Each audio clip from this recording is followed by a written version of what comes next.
সেবা দিচ্ছি আপনাদের, কিন্তু আমাদের উপর যে অত্যাচার করা হচ্ছে এটা কেউ শুনতে চায় না। আমার স্টাফরা খায় না, বাজার নেই, এটা কোনো জীবন আমাদের। আপনারাও আমাদের অত্যাচার করেন, একটা কমিশনের জন্য গাড়ি ঢুকতে দেয়নি, এই অপরাধ আমাকে চোর বানানো হয়েছে।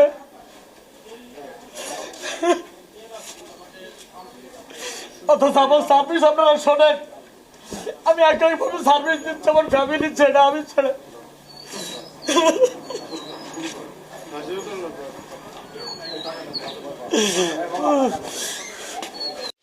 Hire Google TV. Smart living powered by Homey AI.